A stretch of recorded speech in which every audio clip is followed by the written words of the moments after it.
I know you love earning travel rewards and cash back, and that's why you're going to love Rakuten. With Rakuten, you can earn cash back on everything you need to book your dream trip, hotels, flights, rental cars, experiences, and more, while still booking through your favorite travel sites. And don't worry, cash back can be earned on top of earning the credit card points and the hotel and airline loyalty points that matter most to you, depending on how you make your booking. Plus, with Rakuten, you can also earn cash back on groceries and other purchases like electronics, pet supplies, and more. And the best part, you can join today for free and start earning cash back on top of your travel rewards. Go to Rakuten.com or get the app. That's Rakuten, Rakuten. Rakuten, the most rewarding way to shop. This episode is brought to you by TaxAct. Don't do your taxes alone. Join TaxAct's National Admin Night. Admin nights are social gatherings for getting through your to-do list. So get ready for a night of fun, finding deductions, and filing taxes with TaxAct, where you can file your federal and state return for just $49 through April 8. Let's get together and get them over with. Visit taxact.com/admin-night for details.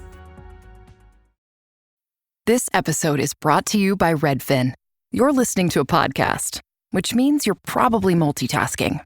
Maybe even scrolling home listings on Redfin, saving homes without expecting to get them. But Redfin isn't just built for endless browsing. It's built to help you find and own a home. With agents who close twice as many deals, when you find the one, you've got a real shot at getting it. Get started at redfin.com. Own the dream. Hey, it's Jason here. Quick announcement about today's episode. Not your normal introduction here, but I wanted to give you a little background on this one. Recently, we published an episode about hiking the Inca Trail, and I got an email from a listener, Heather Jasper, who was our guest today. And she told me in the email that she is based in Peru. She's a travel writer, and she's hiked the Inca Trail twice and spent years investigating the workers' rights abuses on the trail. And she let me know that typically the permits for the Inca Trail go out in October. And so I thought this one was timely. I needed to kind of rush it out here to give you a bit of a perhaps counterpoint and some alternative destinations to the Inca Trail in case that's something you're planning to do and you're trying to secure a permit in the coming month. And she shares her story behind why she says it's impossible to hike the Inca Trail ethically. But beyond that, I wanted to get some other alternative destination recommendations and hikes, not just alternatives to the Inca Trail, but some other amazing, less crowded alternatives in terms of places to travel in Peru, since she's been living there for quite some time and she's explored much of the country being based there and being a writer. So that's how this one came to be. And we're going to get into it right now. So buckle up, strap in. Thanks for being here, and welcome to the Zero to Travel podcast, my friend.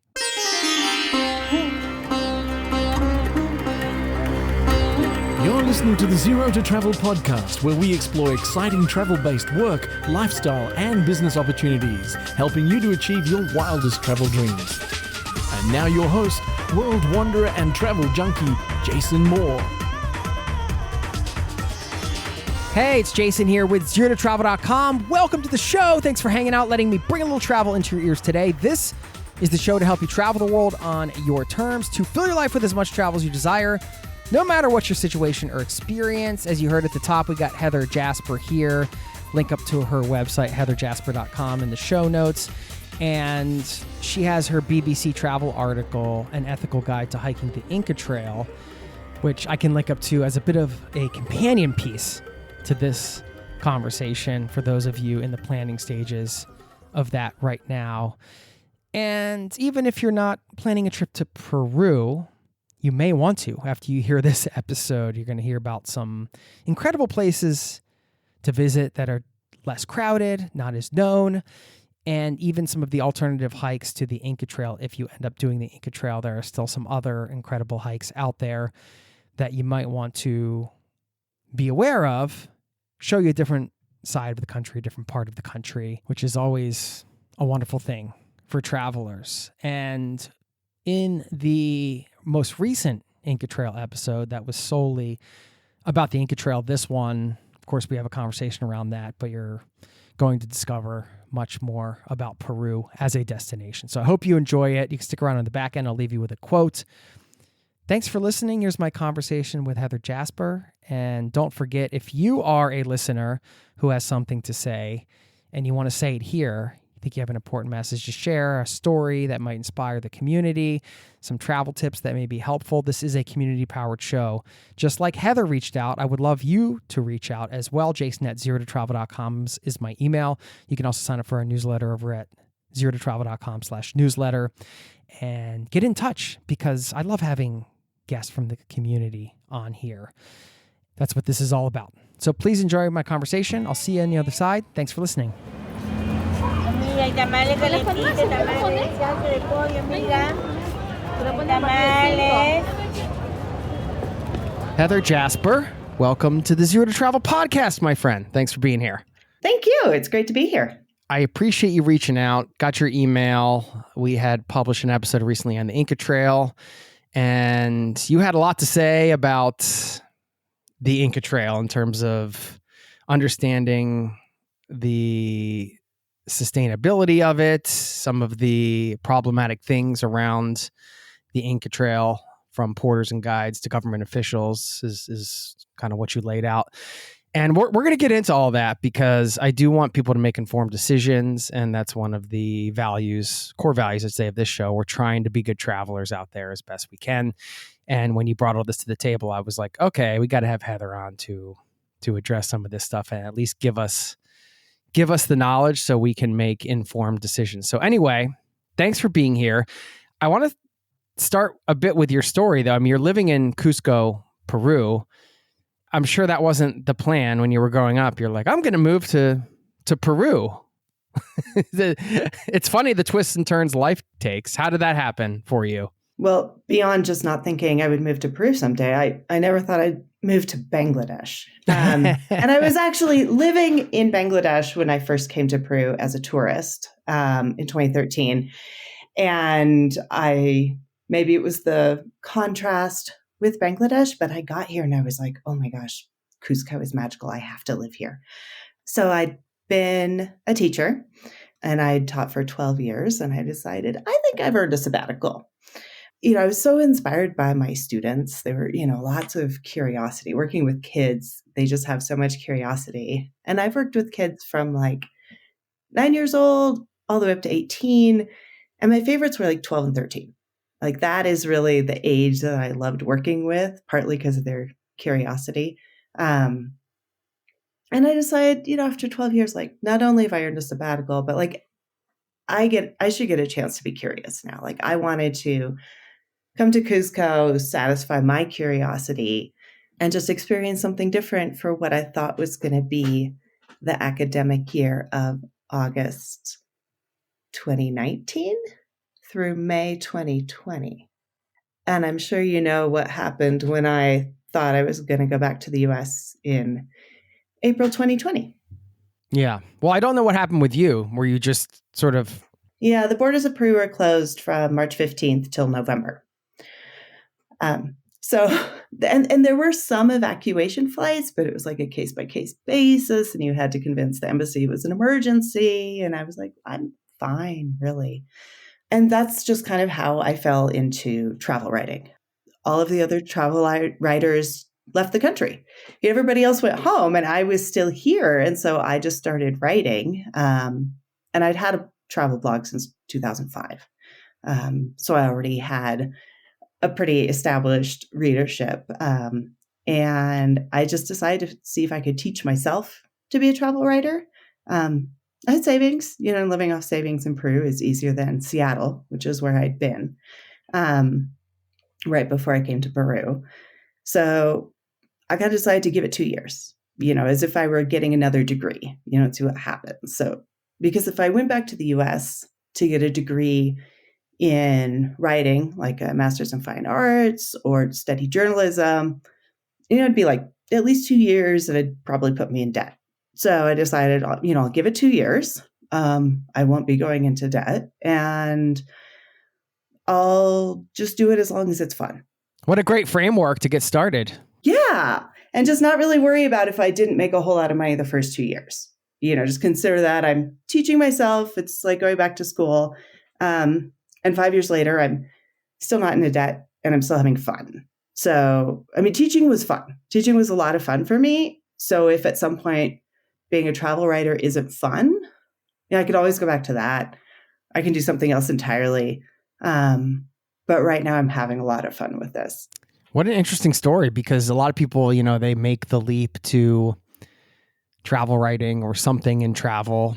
Of course, this is a travel show, so I hear a lot of these stories. I'm speaking through that lens, but they're just like, they're fed up with the job or whatever, and then they decide to make this transition. You really, truly kind of fell into this. You mentioned you've been blogging since 2005, so you already had an interest, but your plan was to go back and just go to your job that you already liked, and then life took a different turn, which is super interesting. I do want to highlight, before I ask you this next question, the framework that you laid out and kind of your thinking of, this 2-year period, which is also, I think that's a pretty nice runway, like giving yourself a nice runway. And then just kind of the approach of, well, I'm going to learn this craft, but I'm not going to go into debt. I actually have a chance to make it. And, all of these things, I think I'm just pulling this out because I think if anybody's listening and they're looking for a framework for themselves to kind of push themselves through into the next thing that maybe perhaps they're feeling they want to do, but they're perhaps a bit tentative about. I really like this. And I've kind of done the same with a project I'm doing right now. And I have to remind myself as the money's going out the door for, I'm creating a physical product and this stuff. But I said, when I got into it, I'm like, this is about learning, and this is kind of how I'm paying for the education, is by doing. The difference is, instead of just walking away with debt, I actually can walk away with a chance for having, a new project take off. So I don't know. I just kind of wanted to pull out because I think it's a great way to kind of think about approaching something. It can be for the right person. Mm-hmm. Yeah, it's like on the job training. Yeah. I'm giving myself 2 years. Well, I did give myself 2 years, and that was up 3 years ago. Yeah. Congratulations. So your first travel blog in 2005. Is travel blogging, we don't call cars horseless carriages anymore. And we don't say, fiddlesticks when we're frustrated. Is travel blogging, do you think it's going to go the way of, horseless carriages and fiddlesticks? And as a term, is AI sort of going to erase the necessity for a travel blog? Maybe for me, it won't erase the necessity of it, but will it sort of eradicate it because people are just getting search results back from that and they're no longer finding the personal thing? Or is it actually going to boost up the people that are giving the personal recommendations because there's a human behind it? Yeah, when I look at like what I do that gets a lot of people replying to me, it's the blogs on my website, like the articles that I publish with BBC or Fromers or Fodors or whoever else. Those are great. And it definitely has a readership. You can't say that BBC doesn't have a readership. People read that. But they don't interact as much as with the blogs on my website. And I think, the difference between AI and travel blogging really comes down to the destination. If you ask about hotels in New York, there is so much content on the internet about hotels in New York. AI can probably do a fairly good job. You ask AI how to choose an ethical travel agency in Peru, it might come up with my BBC article. It might not. It might come up with the blog on my website. It might not. Like, there are some things that travelers need to know that there is so little information out there about, that I don't think AI yet can do a reasonable job of giving people the information that they need. Mm. How do you use it, if at all, for work, for your travel writing, and as a traveler? I don't. Old school. All of the contracts that I sign, every contract I sign says specifically that if there is any evidence that I am using AI, the contract will be canceled and they will give me $0. Yeah. Oh, interesting. Mm-hmm. Yeah. So not even for research. The thing is, my research is generally interviews with people. Day before yesterday, I got back home to Cusco, where I'm in Cusco right now. from a trip to the archaeological site Caral, which is 4 hours north of Lima. And I went to interview the main archaeologist who's been working there since 1994. There is information from her on YouTube. It's all in Spanish. So there's videos on YouTube, of lectures she's given. And there are academic papers that are published that maybe you could get on Google Scholar. But the kind of information that she has and the kinds of questions I was asking her, like, there's just no way AI can get that information. And so much of what I do is based on personal interviews with experts. I interview archaeologists, I interview historians, I talk to porters. Obviously, the porters' voices are not easily available on the internet. Mm-hmm. Right. Before we get into all that, I'm just wondering what daily life is like in Cusco for those wondering. I certainly am. I've been there. It was a surprisingly, I would say, romantic city in some ways. It's charming. And this was years ago I was there. Well, what's the city like now? And what do you love about it? What's tough about, I just want to hear a little bit more about your daily life there. Yeah, it's still romantic. It's still beautiful. A few years ago, I was thinking like, wow, I've never been in a country for more than 4 years. And so at about 3 years, I was like, gosh, I guess it's time to look for the new country. And I just couldn't, I looked all over and I just couldn't find anywhere I liked as much as Cusco, and certainly nowhere I liked more than Cusco. I love all of the architecture. I love walking by walls that were built, easily 500 to 600 years ago. I love the culture in the streets. I love the food here. I love how warm and friendly the people are. I don't live in the historic center anymore. I did the first few years, and especially during, the 2020, 2021, there were no tourists. You could get a very nice furnished apartment and pay per month what tourists were paying per night. But since tourism has resumed, I've moved out of the center. Partly, I hear every year more Peruvians complain, or Cuscanians complain, about gentrification, kind of feeling that foreigners are moving in and taking over certain parts of the city and even the Sacred Valley. And I just don't want to be part of the problem. So I've moved out of the center, closer to the airport. But I've never felt the need to own a car here. And besides loving the architecture and just the feel of the city, I love that everything I need, I can walk there. There is a local farmer's market 3 blocks from my house. And when I'm home and writing, sometimes, you get to a point where you're like, I can't quite find the right word. And I'll walk to the market and like buy a pineapple, or a head of broccoli, and just that walking a few blocks and coming home, not only did I get a little exercise and bought some, healthy food from the market, but, it generally gives my brain enough space to be like, oh yeah, this is where I need to take the article next. Have you been able to find a community there that's, Oh that yeah. Yeah. Oh yeah. Yeah. How was that process for you, kind of making it home in that way? I think that was really a stark difference for me because I'd been living in Seattle for a few years. Is that where you just grew where up? I was born. Yeah, I grew up partly in Boise, Idaho, but I was born in Seattle. All my family, cousins are there. And Seattle has a thing they call the Seattle Freeze, which is where you try to make friends and people are like, oh yeah, let's meet up. And then they reschedule and then they reschedule and then you just never hear from them. Oh, really? Okay. I never heard that term. Yeah, the Seattle Freeze. I thought it was a joke, but then I've found here in Cusco, I made as many friends in 5 months as I did 5 years in Seattle. You think it's a combination of different things, like, as a traveler, perhaps being in a new place, being more open-minded or more open to that? Or, I don't know. I found when I'm in a new country, you're seeing things kind of differently, or perhaps other people, if you're talking about expats, they're a little bit more seeking that more than sort of the everyday sort of person on the block in Seattle. You know what I mean?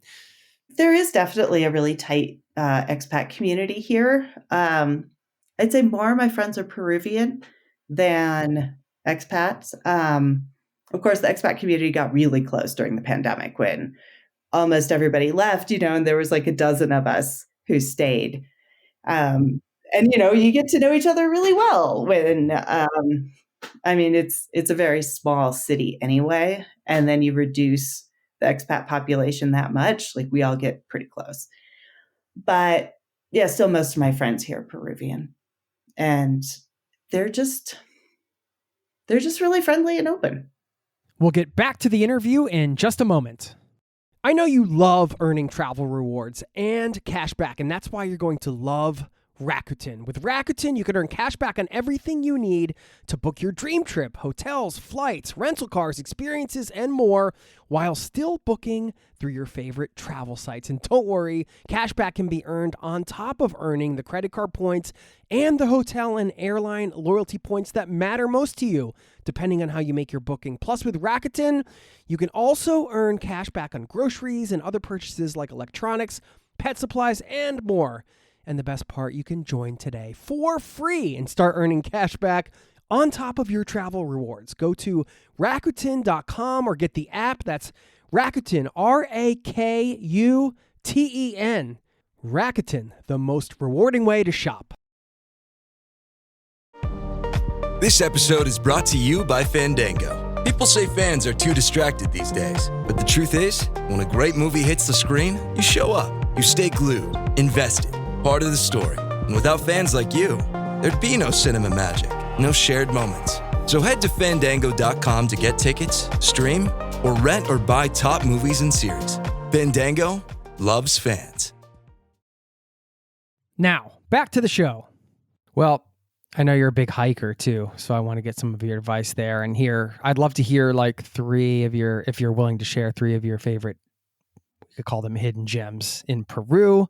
We can table that. I'm not going to put you on the spot there because I want to get into the Inca Trail conversation, which is, a big part of why you're here today. And I just want to read a few snippets of, again, this is going to be sort of pulled out from some emails we exchanged and stuff like that, but people can get the gist of what we're going to talk about. So you say, I quote, "I've hiked the Inca Trail twice and spent years investigating the workers' rights abuse on the trail."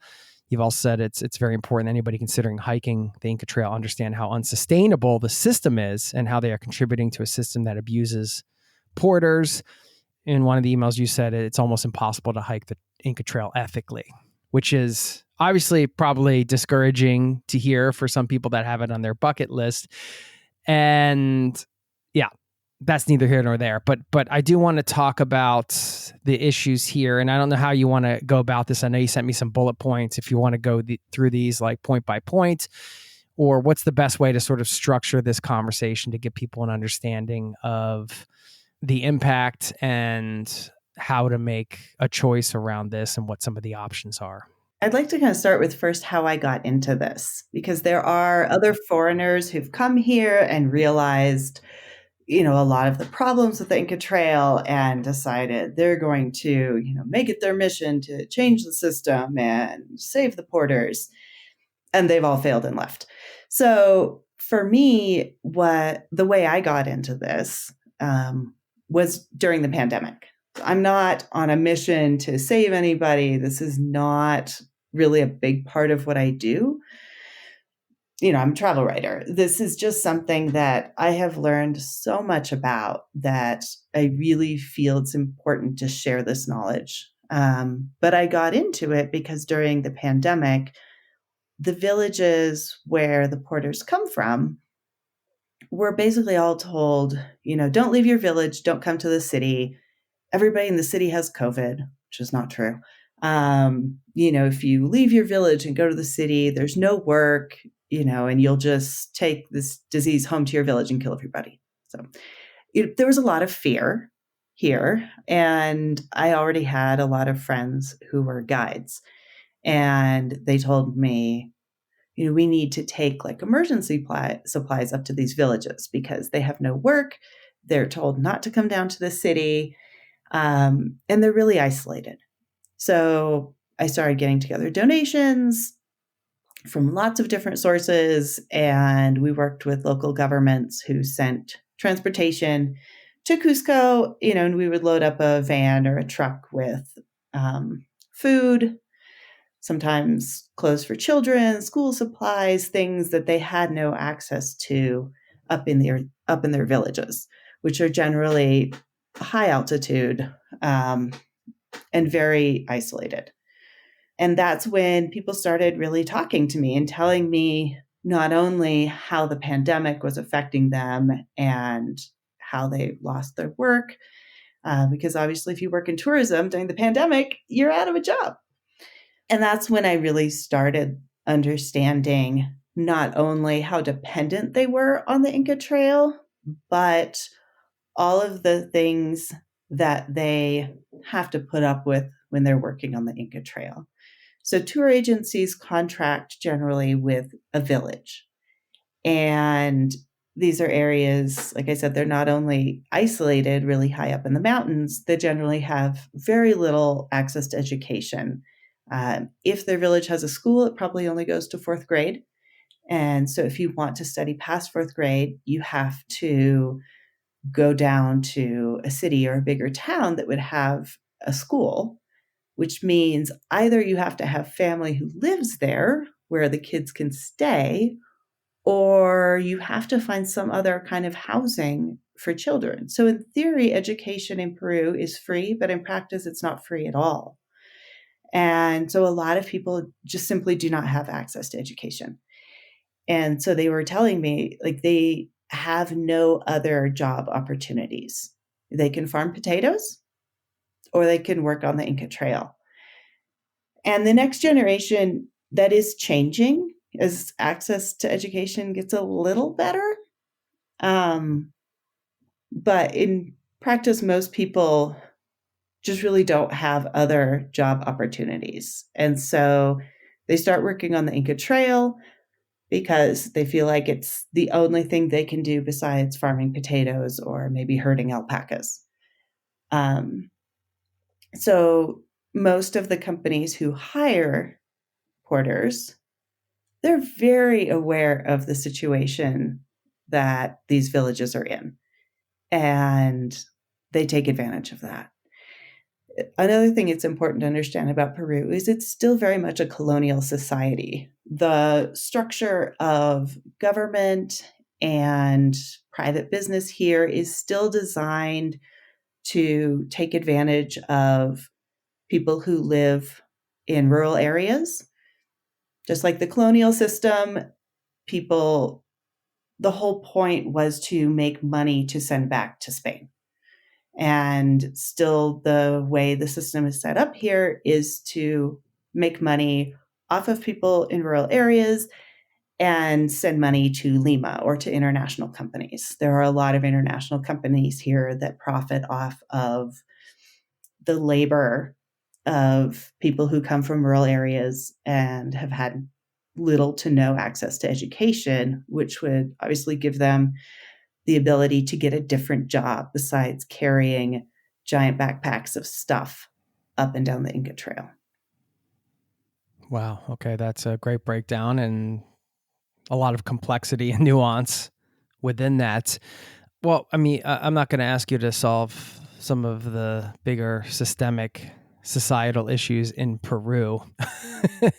That's not what you're here to do. But I'm just wondering, from the perspective of the people that you've interviewed and spoken with, because one of the and I'm not taking any side in the argument. I'm just trying to think from a journalistic perspective of, what people say on different sides. And on one side, people may say, well, yeah, that's always the argument getting a porter is, well, you're giving somebody a job that maybe otherwise wouldn't have the ability to earn an income in any other way.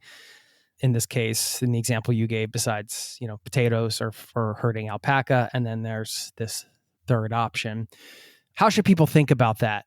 Is that the right way to think about it? Because it sounds like that wouldn't be, according to your research and your conversations. And how should people think about that? How should they rethink that line of thinking I just said thinking a lot, but you know what I'm saying. I think it's really important for people coming from other countries to understand the context of how people work here in Peru. A lot of people coming from other countries are used to living in systems and countries where the government has workers' rights protections. And you can trust that the checker at the grocery store or people you come into contact with on a daily basis, they're getting paid the minimum wage or better. Yeah. And they have scheduled breaks, that sort of thing. There's a system behind it. Yeah. That they're not required to work more than 40 hours without overtime. But Peru does not have that kind of workers' rights enforcement. So it's important to understand that there is very little safety net for the porters. There is nobody checking that they get paid minimum wage, and most of them are not.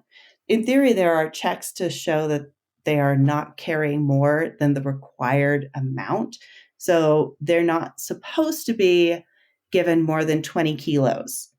And one of your guests, Philip, who was on the Inca Trail, he talked about how difficult this trail is, how it's not a dirt trail. Most of it is stone. The steps are very uneven. They're 500 years old. They were not made to be easy. And a lot of areas, especially the part in the cloud forest, that trail is always slippery. It is not an easy trail for people who come as tourists, and it is not an easy trail for people who are working on it. The porters routinely suffer knee injuries, back injuries, shoulder injuries. And again, it's really important for people coming from countries where there are worker rights protections to understand that that doesn't happen here. Yeah, no, that makes a lot of sense. So what should people do? Obviously, the Inca Trail is immensely popular. You know, you hiked it. It's a spectacular thing to come over and see it for the first time when the sun's rising and all of that. But, you know, we're trying to lay out some of the cost of that. I'm just wondering what can people do? Going back to how we started this conversation and how you summarized one of your emails, you said it's almost impossible to hike the Inca Trail ethically. Should people just not do it at all? Should they ask certain questions before booking? How should they research it if they're still going to go ahead and do it? What's your advice? What's your best advice? Both. I mean, first, I would say really look into some of the other treks. I have hiked around Mount Alsangate. I have hiked through the Lares Valleys. I've hiked Salcantay. I've hiked Choqquirao. There are so many amazing treks. And one of the problems in Peru that makes tourism here unsustainable is that everybody goes to Machu Picchu and very few people go to these other sites that I think are just as amazing. There were some protests a few years ago that closed Machu Picchu, and I wrote an article for Fromers about my 3 favorite alternatives to Machu Picchu. And I have a lot of favorite alternatives to Machu Picchu. The 3 that I wrote about in that piece were Pisac, for people who just wanted to take the train to Machu Picchu and see the site. I suggested Huaclapucara for people who wanted to do like a one-day hike. Like some people do the one-day Inca Trail from kilometer 104. And I recommended Choqquirao for people who had signed up for the 4-day Inca Trail, and then because of the protests, that was canceled. I hear a lot of tourists complain about how often Machu Picchu is canceled, and it is precisely because tourism here is unsustainable, and the vast majority of people only go to Machu Picchu. And so there's this complete imbalance in where the money goes and where the crowds of tourists are just backed up like Disneyland. So that's one thing, is consider going somewhere else. I've helped a lot of tourists, through my website and through my blogs, come and spend an amazing time in Peru and see lots of other Inca sites without waiting in the crazy long lines at Machu Picchu and being part of all that. The other thing, if you really want to go to Machu Picchu, which I totally understand because it is beautiful, like I love it. I'm not going to knock Machu Picchu. I've been there a dozen times. It is amazing. But, you do need to understand how unsustainable the system is, and that if your trip to Machu Picchu is canceled because of protests, it is precisely because the system right now is unsustainable. So people who want to hike the Inca Trail, which obviously is different from just going to Machu Picchu, taking the train and the shuttle bus. For people who want to hike the Inca Trail, it's really important to look at the pictures on the websites of the companies that you're considering going with. So lots of people contract with a company in their home country to do a big package Peru tour, which I completely understand, especially if you don't speak Spanish. It can be daunting to try and organize all of your own transportation and to get a tour guide for different things that you want to do in Peru. So I completely understand the package tour appeal. But any company that you hire, whether it is in your home country or when you get here to Peru, if you want to contract directly with a local company, you need to really ask who are the porters, who is the guide. I do hear a lot of complaints, and Philip on your podcast complained about how the guides were like pushing them and telling them to go faster. And he thought it was really important for people to know you can just walk at your own pace. Those are companies that I consider to be unethical. There are lots of companies who treat tourists like they're just a cash cow. There are companies that are more ethical than others. And again, looking at a company's website, things to look for are the backpacks that the porters are carrying. A lot of companies, brag about how their porters are so strong, their porters are machines, which I think is kind of problematic, calling humans machines. But if you look at the backpacks that the porters are carrying, if it looks like a big round bag with a couple insufficient shoulder straps and no waist belt, that is not a company that is treating their porters correctly. Because if you are asking people to carry 20 kilos or more, because most companies do ask their porters to carry more than the legal limit, they should at the very least give them decent backpacks that have padded shoulder straps, back support, a waist belt. But most porters don't have that. They're carrying way too much weight in very insufficient bags. And if it's a round bag, it kind of jolts back and forth across their back and really causes a lot of spine problems. If it doesn't have a waist belt, obviously all that weight is on their shoulders, and that causes shoulder problems.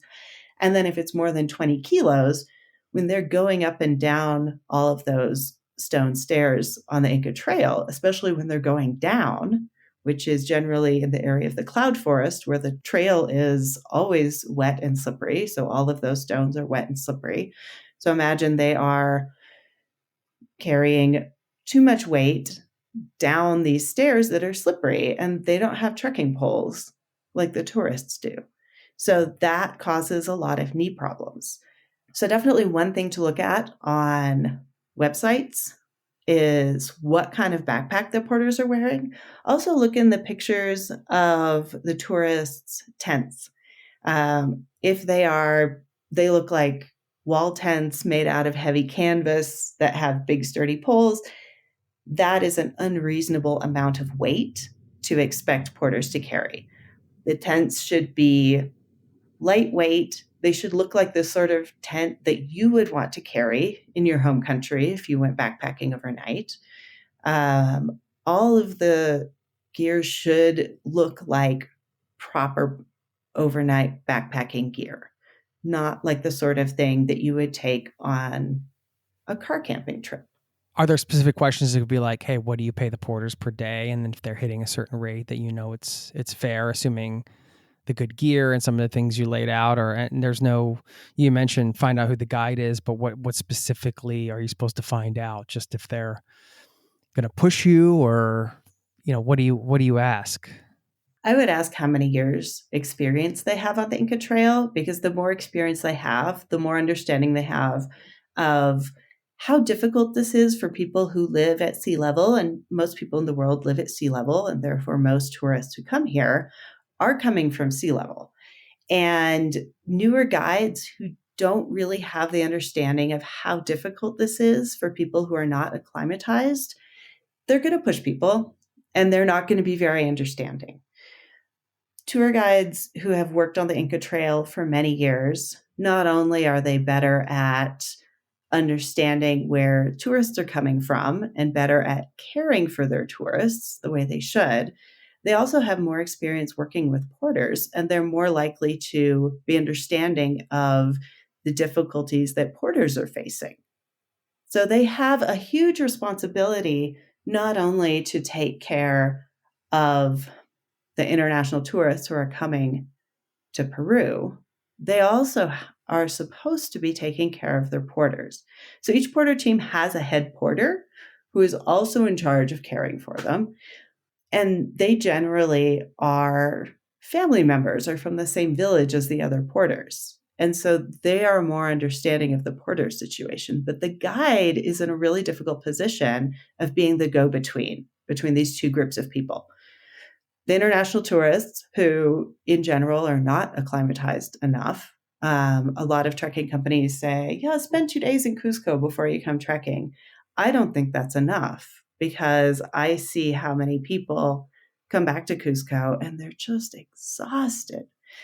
And that also causes another problem on the Inca Trail, because when people are not acclimatized or they're not in good enough physical condition to actually do this trail, which is very difficult, they get to camp and they eat something and they just collapse in their tents. And they're honestly too tired to notice that the porters don't have anywhere to sleep. And this is not the tourists' fault, right? They came to have a wonderful experience in Peru, and consciously or subconsciously, when something looks bad or makes you feel uncomfortable, it's easy to just ignore it and focus on like how beautiful the trail is, how fascinating the Inca sites are, how wonderful your guide is, and not really notice what the porters are going through. We'll get back to the interview in just a moment. There's no one like you, and there never will be. From the producer of Bohemian Rhapsody, there are many legends, but there is only one. Michael, rated PG-13, in theaters April 24. Refreshing wild cherry cola meets smooth cream. The treat you deserve. Pepsi Wild Cherry and Cream. Treat yourself. Now, back to the show. You mentioned some of the alternatives. I'm going to ask you to send over a list, because I know when it comes to audio and other languages, it can be hard to pick up on those things. So I'd appreciate if you could send that over, and we'll put it in the show notes for everybody so they can see some of those options. Do those other, and I know you're an avid hiker, so I do want to get some more hiking advice from you, but to your point, I mean, you're hiking in the Andes, you're going to find some spectacular hikes and experiences around.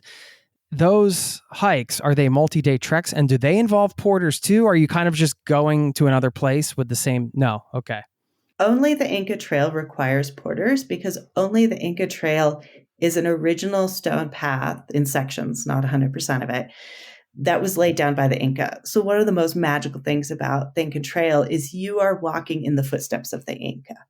Like, they walked these trails. Like, this was a royal trail that Inca royalty and only really important people were allowed to walk on. It's beautiful. It is stone. If you allowed mules or horses on that trail, it would be destroyed in a day.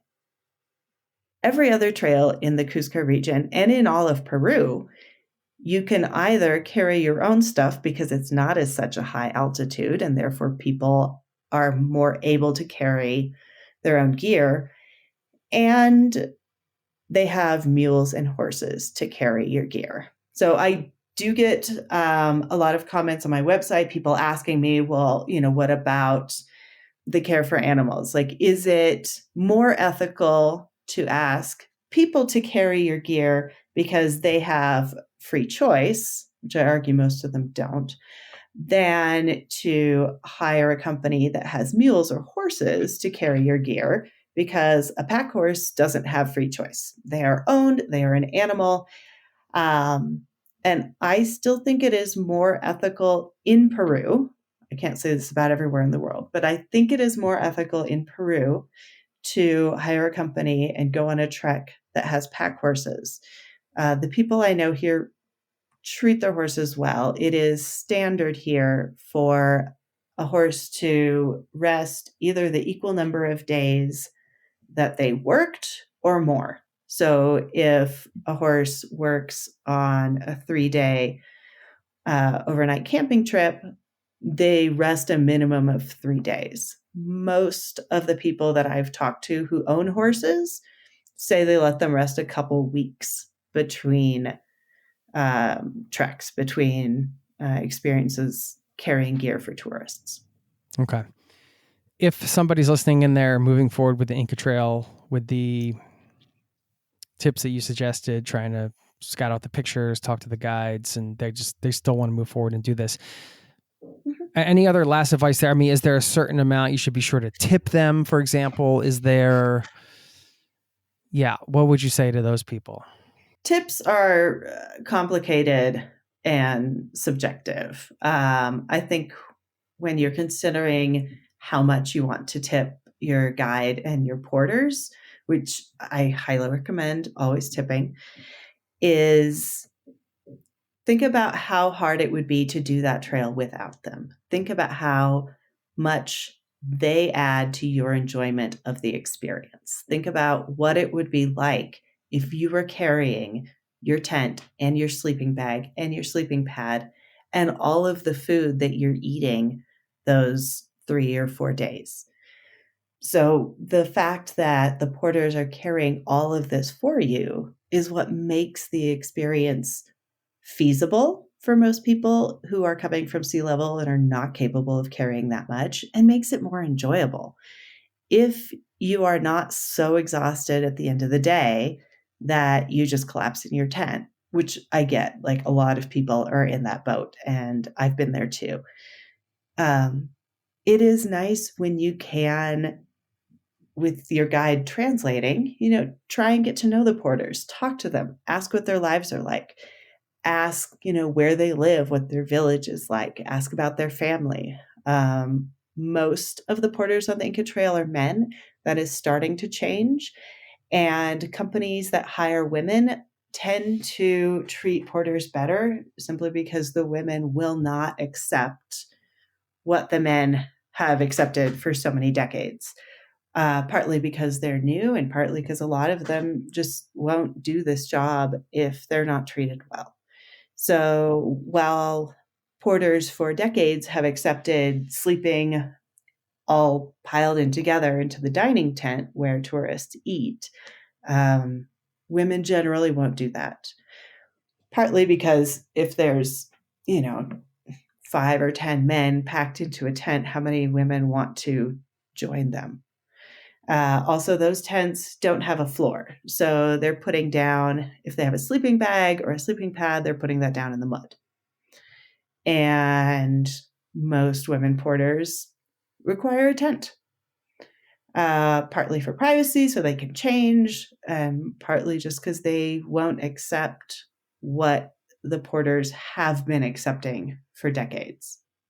Do you feel like we covered everything that you want to cover in this part, or I would like to fill in any important gaps that you feel like are missing before I ask you about some of your favorite places to go in Peru that are maybe some great alternatives, a bit off the beaten path type of places? Do you think I said enough about women porters? Because besides looking at the gear and the backpacks, I do think that is one way to ensure that porters are treated more ethically, because women won't tolerate the working conditions that men have tolerated for so long. Having, a certain portion of the porters, say 50% be women, you are more likely to be working with a tour agency that is ethical.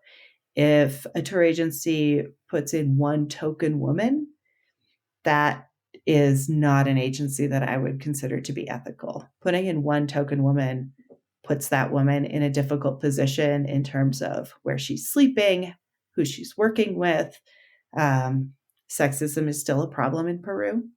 So having one token woman working with 10 or 15 men, she might be facing a lot of discrimination just from her coworkers. So a tour agency that sends a group of women, either all the porters are women or half the porters are women, you are more likely to be working with a tour agency that is ethical. One other consideration, which seems counterintuitive, I think, to most people, is that if you are working with one of the bigger, more popular tour agencies here, and it's easy to see which ones are more popular because of how many reviews they have on TripAdvisor and other platforms like that. Those larger trekking agencies have more power because they are able to guarantee to a porter, we will get you on 20 treks this season, or we will get you on 10 treks this season, or we will, give you back-to-back work for 2 months. Smaller companies can't promise that. And so they don't have as much leverage. And so they generally have to pay porters the minimum wage or something close to it. And they have to promise porters that they will give them 20 kilos, which is the limit. Whereas companies that are bigger that can guarantee porters more work, they have more bargaining power and they are more likely to pay porters less than the minimum wage, and they are more likely to overload their porters and require that they carry more than 20 kilos. So even though it might seem like you would want to go with one of the larger trekking companies because they have more reviews, because they have more people, you would think, oh, well, this must be a better company. It's counterintuitive, but that's generally not true. It is generally the smaller companies that have fewer treks going out, that have fewer tourists, that have to treat their porters better because they don't have as much bargaining power by being able to promise the porters a certain amount of work each season. Okay. I've learned a lot. Thank you so much. Yeah, counterintuitive advice like that is always appreciated. And I guess it goes back to the old adage, support small businesses, if you want to summarize that. And that was a lot to unpack. So I know that there was a lot of value that people will be walking away from as they look to plan and consider. Thanks for doing this. I love that we have these conversations now. I feel like it was not too far in the distant past that, when it came to travel, people weren't really talking about this kind of stuff, and now, this is very much talked about in travel and thankfully in other aspects of society as well. So that's just a great thing. So thanks for being a part of it. We're not done, by the way. We're going to get some more travel tips from you, but do you have anything else to add? I think kind of the democratization of travel writing has been a big part of that, because now that people with their own website and their own travel blog can get a lot of readers, and travel writing is not as dependent on a very few large companies that have travel writers based in London and based in New York who do parachute journalism, who come to Peru, spend a week, go back to New York, write a story about it. When obviously in 1 week, you cannot understand the context here the way I have after talking with porters and guides for 6 years. Like, I live here.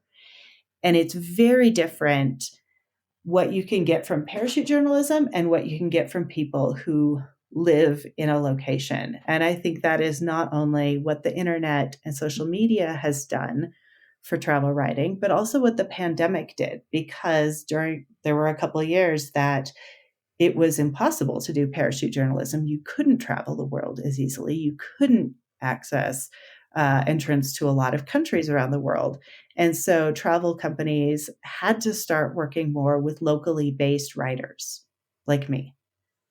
And that gives you a completely different context from what you would get from sending somebody from London to a country for a week and then having them come back and write the story. What I take out of that I think can be a tactic for people is to just, pay attention to who's writing the story. And when they find one of your articles on this, as you can hear, like that's why I wanted to have you on the podcast on this specific topic. You live in Peru. You've been talking to these people for years. You have a nuanced understanding of the issues.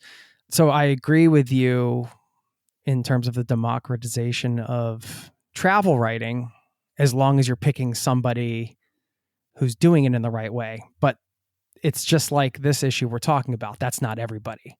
So the democratization of journalism has also caused a lot of problems I was just talking to somebody about this. It's like you're doing it the right way. You have the experience, you're writing from on the ground, but that's not everybody. There's plenty of influential people out there that are, maybe in some ways contributing to the root cause of over tourism, or, there can be a lot of different issues around that. So I'm not going to totally agree that that's a 100% good thing, and that, we have untrained journalists acting as journalists or maybe not acting as journalists everywhere. But the ones that are doing it in the right way, like you, and the ones I try to feature here on the podcast, I think is the spirit behind what you were saying. Is that accurate? Yeah. And I think there has to be a balance, because the editors that I'm working with, whether they're Fodor's Travel, whether they're Frommer's, Lonely Planet, BBC Travel, all of these companies, their editors are in places like New York and London. And they don't live here in Peru. And so they are seeing Peru, from maybe more the perspective of the international traveler, versus I am seeing it from the perspective of somebody who lives here. And so there are times when they edit something I write, or they change something I write into something that makes more sense to them, but that I realize would be offensive. You're like, to people here.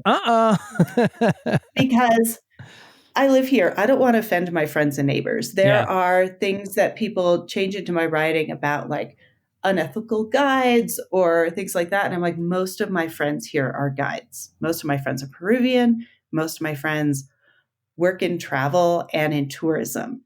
And I'm not going to write something that would be offensive to them, because I want to live here peacefully. I don't want to make people mad. And beyond just understanding the context of where porters and guides are coming from, I also understand the context of they're reading what I write. Yeah.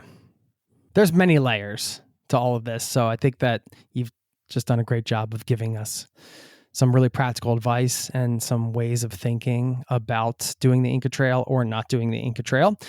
And we can also link up to one of your articles. I believe you have one on your website. Don't do the Inca Trail, which kind of says the blog. Okay, that's the blog. Yeah. Well, I mean, tell us, you just feel free to send over whichever ones you want us to link up to that you think are important coming out of this one. So earlier this year, the BBC Travel published an article that I wrote about the Inca Trail, which I titled, "Should You Hike the Inca Trail?" And they titled "An Ethical Guide to Hiking the Inca Trail," which I told them doesn't really exist. But, they are publishing a lot of articles that are the ethical guide to X destination. And that's what they wanted to title it. And that's part of working with companies that are in other countries. They see Peru through their perspective. That's fine, because they're seeing Peru through the perspective of most of the international travelers that are coming here. And that is really important for me to understand. Besides the BBC article, last year, Horizon Guides published an article that I wrote about the Inca Trail. So I've been, writing blogs about every year. I've been publishing, with international companies every year about what is happening on the Inca Trail and how people can try to do it more ethically. Cool. Well, we'll link up to whatever you think is useful in the show notes, and also include your list of alternative hikes, because I'd love to see that written out and share with everybody. Can you give us 3 of your favorite sort of off the beaten path, hidden gem type destinations in Peru that you think, well, most travelers probably aren't going to do this, but if you do, you're in for a treat? So earlier this year, I went to Ica, which is a couple hours south of Lima. And it is a beautiful valley that has basically 365 days of sun a year. And it is Peru's center for grapes. So this is where you can go to distilleries that make pisco, and you can go to wineries. So Peru's winemaking industry is really taking off. They're making like more award-winning wines are coming out every year. So people who want to see like the wine industry, go wine tasting. You feel like you're in Napa. The hills are dry and sandy, like grapes love, like the Rhone Valley in France. It also has 20 minutes from the center of Ica is South America's only oasis. It is a lake surrounded by palm trees and sand dunes. Wow. When I went there this January, it was amazing. Like I had expected like a couple sand dunes around this lake called Huacachina. And when I was there, I was like, oh my gosh, this desert goes on forever. Like I went up to the top of one of the sand dunes and I was like, this goes on forever. Like I've lived in Morocco. I've been to the Moroccan Sahara a few times. And I was really impressed with how big the sand dunes were and how they just go on forever. You feel like you're in this bit of Sahara in Peru. So Ica has like beautiful wineries. The hotels are lovely. A lot of the wineries have hotels on the property, which just makes them beautiful. And then nearby, right on the coast, is the town of Paracas, which has some islands that you can go to, which they call Peru's Galapagos Islands. They're too small, I think, to really get that comparison, but they're beautiful. They're a wildlife reserve. And then just south of there is Nazca, where people can do the like small plane flyovers of the Nazca lines. So there's, this beautiful place south of Lima, but you have to drive from Lima. And I do need to warn people that driving in and out of Lima is a nightmare. Traffic is horrible. So it is a beautiful place. And I've recently published articles about it with several magazines, just about how amazing Ica is and how good the wine is there. Okay. Wow. You got a couple more for us? Is Paracas the second one, or is that close enough? No, Paracas is really part of Ica because you have to drive through Paracas. And the town of Pisco is also right by Paracas. So Pisco, which is obviously the main ingredient in Peru's famous Pisco sour,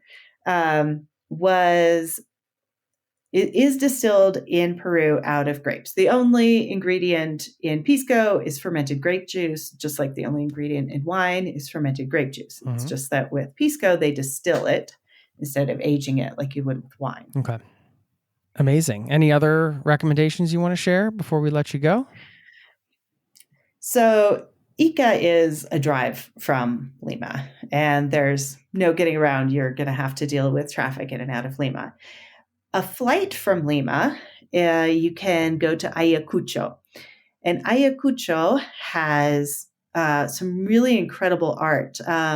Megan Sproul at Condé Nast Traveler just published an article about the retablos, which are these little boxes that you open up, and inside there is a scene, like a little diorama.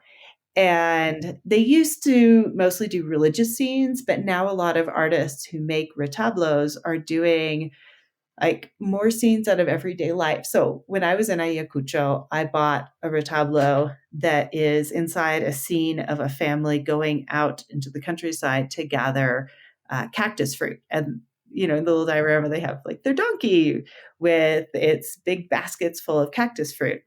And so, Ayacucho has retablos. It has some really amazing textile art. It's very famous for embroidery and really unique textile art. it's also famous for carved stone statues. They have a specific kind of alabaster in Ayacucho. And I know that stone statues are generally not what travelers want to carry in their backpacks. Throw in, some rocks in your backpack. Right. But they are beautiful, and going to the workshops where you can see how people make these statues is fascinating, even if you don't want to throw a rock in your backpack to carry back to your country. So Ayacucho, has also some truly amazing history. There is a cave just outside of the city called Piqui Machai, which has the oldest evidence of people living there in the Americas. Okay. Incredible. So there's evidence all over the Americas of nomadic people, but the Piqui Machai cave, just outside of Ayacucho, their archaeologists have found evidence of people living there 20,000 years ago. Wow. Okay. I love that these places you're highlighting have sort of a mix of things to see and do. And going back to what you said in the beginning of this podcast, just about curiosity, getting you out on the road for your sabbatical and continuing your life abroad. It's like, I'm just endlessly fascinated with the world. I mean, every time I do a podcast like this, it's just learning about new places. I had no idea there was an oasis in Peru. I never heard of these Los Retablos things before, these art pieces. And you got one more? All right. Yeah, lay it on us, please. So more than 2/3 of Peru is part of the Amazon rainforest basin. So everybody hears about the Andes, but that is, just a very narrow spine of the country. So the vast majority of Peru is rainforest. And there are several amazing places that you can go that you get to see all of the amazing flora and fauna of the Amazon rainforest. So the easiest one that most people go to is called Puerto Maldonado. And this is a port not on the ocean, but a port on a tributary to the Amazon River. And it's a very short flight from Cusco. There are direct flights from Cusco. And there are also direct flights from Lima. So what a lot of people do is they fly from Lima to Cusco. They do Cusco, Sacred Valley, Machu Picchu, and then they take a flight to Puerto Maldonado and they see the rainforest.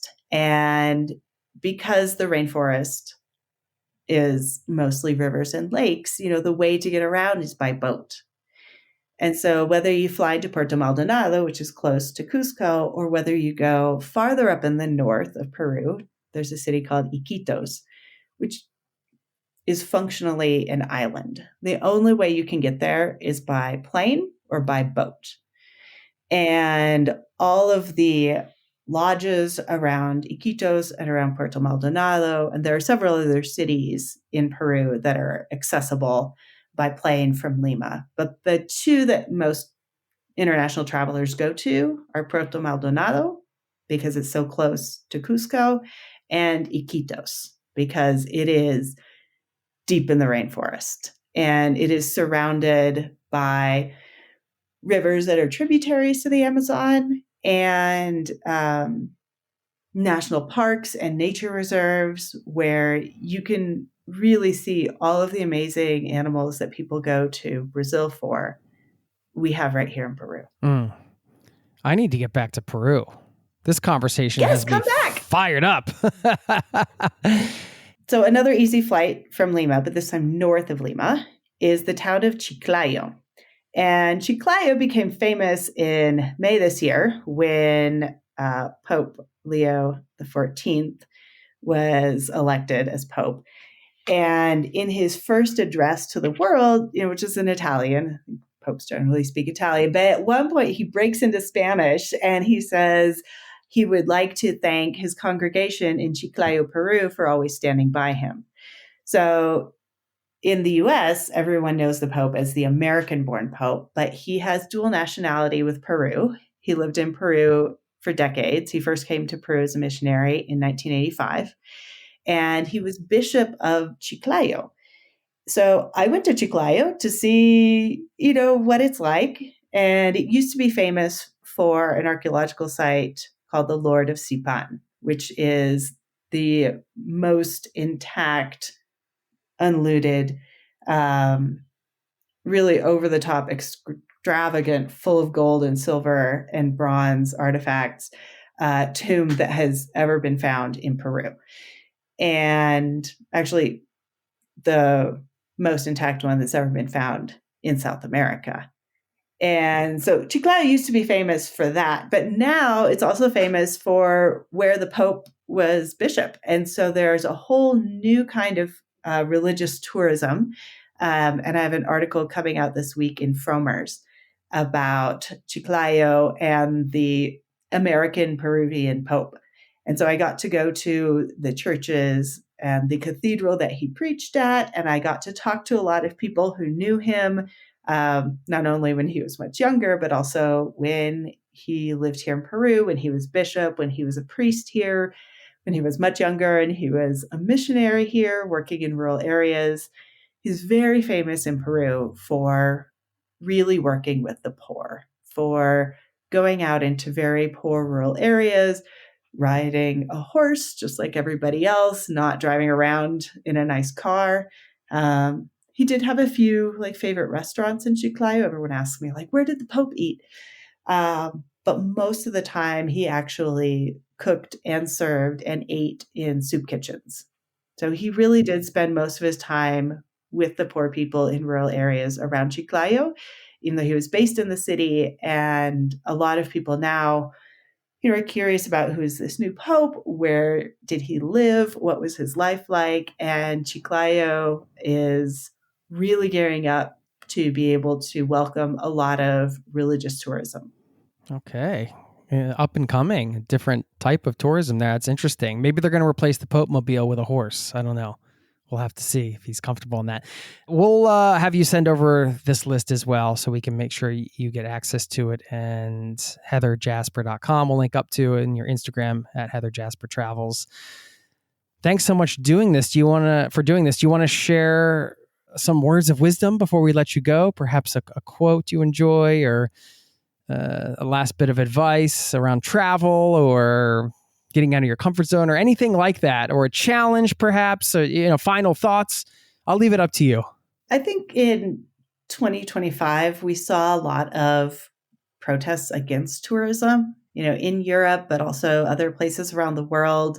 I've been following articles about Japan, where every time somebody finds a new spot that has the perfect view of Mount Fuji, it just gets mobbed, and then they have to put up barriers.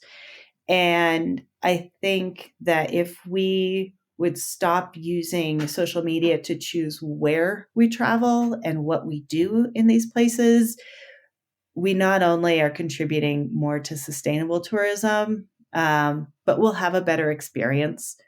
So a lot of the places this year that were protesting against tourism, I know Spain and Italy were in the news the most. A lot of those places are, big on social media. So I think it would be great if, when we are choosing where to travel and what to do when we travel, if people would go back to printed on dead trees, actual physical paper guidebooks.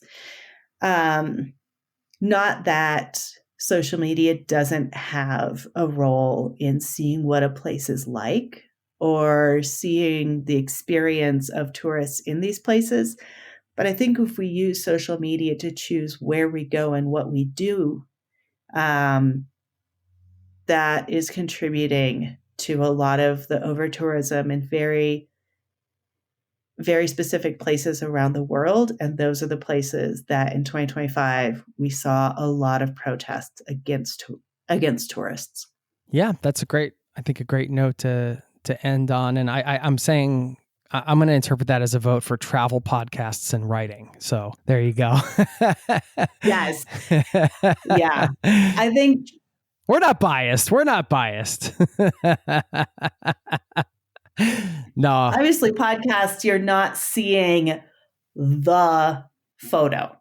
You're hearing a more nuanced, deeper conversation about a place or about a lot of places versus when you just see like the classic photo on social media or video or wherever it is. I mean, that is a very limited view of a place. So obviously podcasts, guidebooks.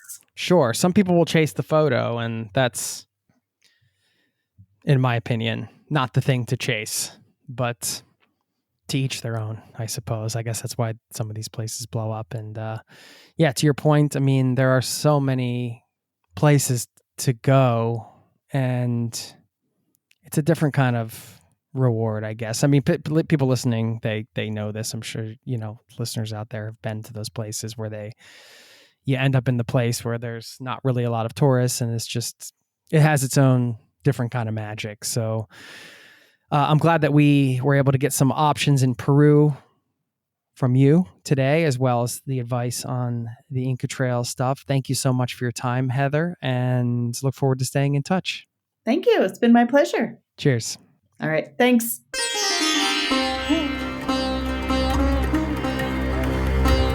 There you have it. Thank you to Heather Jasper for stopping by the show. I will leave you with a quote in a moment to sum this one up. Don't forget zerototravel.com/newsletter. It's the free newsletter that goes out to the community. You can sign up to keep in touch over there. And as I mentioned at the top, if you also have something to share and you think it would be valuable to this listening community, please get in touch. Jason@zerototravel.com is my email, and I read them all, and you can write me anytime. So please go ahead and do that. Okay. Leave it with this quote from Eleanor Roosevelt, who said, "With the new day comes new strength and new thoughts." Thanks for listening, and I'll see you next time. Peace and love to you and yours. Cheers. This podcast has been brought to you by zerototravel.com. Ideas and advice to make your travel dreams a reality.